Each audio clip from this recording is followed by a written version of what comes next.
You ever have that one neighbor who thinks the world ends at her convenience? Yeah, mine's named Karen. It was a quiet Sunday morning. Coffee steaming on the porch, my dogs, Bear and Daisy, lazing at my feet, the lake shimmering just beyond the fence line. I'd built that fence myself. Pressure-treated wood, neat, solid. A simple barrier between my peace and her entitlement. Then I heard it, the metallic whine of a saw.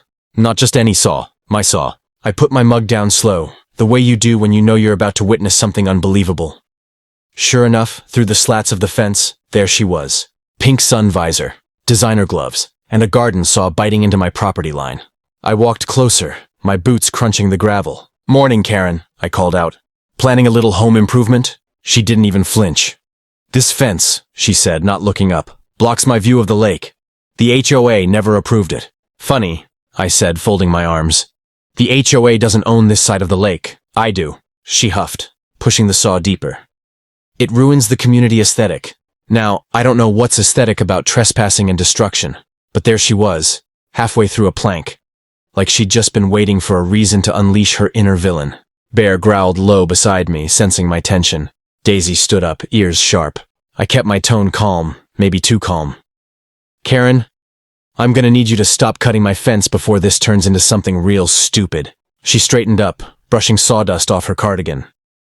"I'm just fixing the neighborhood's mistake," she snapped. "And if you cared about property values, you'd thank me." I stared at her, at that smug little half-smile that said she'd get away with it, because she always did. That's when something in me clicked. I didn't shout, I didn't threaten. I just said, "All right, Karen, you do what you gotta do." And I turned, walked back to the porch, and sat down. Bear and Daisy followed me, tails wagging like they knew exactly what was coming next. Karen saw word one last time, and then the fence gave way with a crack. She stepped through, triumphant, into my yard. I took a slow sip of my coffee, then said quietly, "All right, dogs, go say hello." Bear barked once, deep and thunderous. Daisy sprinted first, fast as lightning. Karen froze, the color draining from her face as she realized she'd just crossed the line. Literally. From the porch, I watched, calm, steady, as the sound of barking filled the air and Karen's perfect morning unraveled. You know that split second between chaos and silence? Where you can actually hear someone's regret? That was Karen's face right then. Bear barked again, a deep rumble that shook the air. Daisy circled her like a cop sizing up a suspect. I didn't tell them to attack. They're trained better than that. But I also didn't tell them to stop. Sometimes, silence is louder than a warning.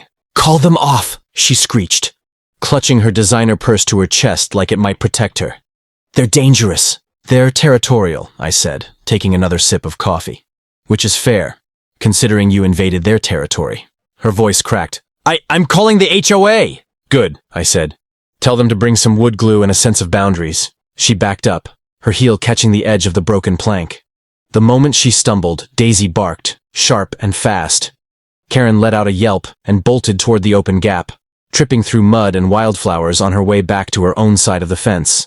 The dogs stopped at the line, tails high, chests puffed. They didn't chase her past the boundary. Didn't have to. Message delivered. From her yard, Karen turned red-faced, shouting things that would have made a sailor blush. "This isn't over. You can't threaten me with animals. I'll have your dogs taken away." I leaned against the porch post, the sunlight cutting across the yard like a slow reveal in a movie. "Karen," I said, calm as ever, "you cut my fence. You entered my property. The only thing my dogs did was remind you of the rules of nature." She froze at that. For a moment, I thought maybe she'd actually reflect. But then I saw it. That flicker in her eyes. The one that said she wasn't done. Not even close. Later that evening, I found a note stuffed in my mailbox. Typed. Anonymous. But I knew that font. Times New Roman. Passive-aggressive edition. "Your animals are a threat to this community. The HOA will be contacting animal control if immediate action is not taken. Consider this your warning." No signature, of course. Cowardice rarely signs its name. I folded the note, slipped it into my pocket, and stared out at the fence. Karen's repairs had left a jagged hole in the wood. Like a scar. Bear rested his head on my knee, eyes soft but alert. Daisy was already sitting at the window, watching the lake shimmer in the fading light. Something in the air felt off. That kind of quiet you only get before a storm. I didn't know it yet, but that note wasn't her last move. It was just her opening shot. By Wednesday morning, the rumor mill had already started grinding. You could feel it in the way people paused their sprinklers when I walked by, the way their smiles didn't reach their eyes. When I pulled into my driveway that afternoon, there were 3 cars parked out front, each one shinier and smugger than the last. The HOA board, and standing dead center, like a self-appointed queen, was Karen. Clipboard in hand, sunglasses on, pretending she hadn't almost been eaten alive 2 days ago. I killed the engine, stepped out, and took my time walking up. The smell of cut grass, the faint ripple of the lake, everything was too calm, too still. "Mr. Collins," one of the board members began, "we received a serious complaint regarding aggressive dogs and property line violations." I tilted my head. "Interesting. I also received a complaint. Something about uninvited home renovations?" Karen folded her arms. "You're being dramatic. I was simply trying to restore the lake's natural view for everyone." "By cutting through my fence?" I asked. She smiled, the kind that doesn't reach the soul. "You built it too close to community land. Technically, part of that area is common property." "That's funny," I said, holding up my phone, "because according to the county map, that land and the fence is on my deed." "Care to see the coordinates?" The HOA guy cleared his throat, clearly wishing he'd called in sick. "Let's just all calm down. Maybe we can reach an understanding." Karen's tone sharpened. "The understanding is simple. He takes down the fence or we'll escalate this to the city." I took a long breath. I could feel Bear and Daisy's eyes on me through the window, waiting, watching. Loyal as ever, so I smiled. "All right. If we're going by rules, then I'll follow them. In fact," I reached into my back pocket and pulled out my phone again. "I'll just show the sheriff the security footage, since the fence has a camera pointed right at it." Karen's face twitched. "Just a little, but enough." "Oh, didn't know that?" I said softly. "Yeah, it caught the whole scene. The saw, the fence, the trespassing, and..." I paused for dramatic effect. "The part where you ran from my dog screaming." The HOA members suddenly looked anywhere but at her. Karen's cheeks went red, her lips tightening like a vice. "You wouldn't dare." "I already did," I said. "Filed it yesterday. Sheriff's department has a copy. They said they might even pay you a visit." For a second, her mask cracked. A flicker of panic crossed her face before she straightened, tugged at her cardigan, and hissed, "You'll regret this." She turned and stormed off, her fancy heels clicking like gunshots against the driveway. The HOA crew awkwardly followed, muttering excuses about miscommunication and reviewing boundaries.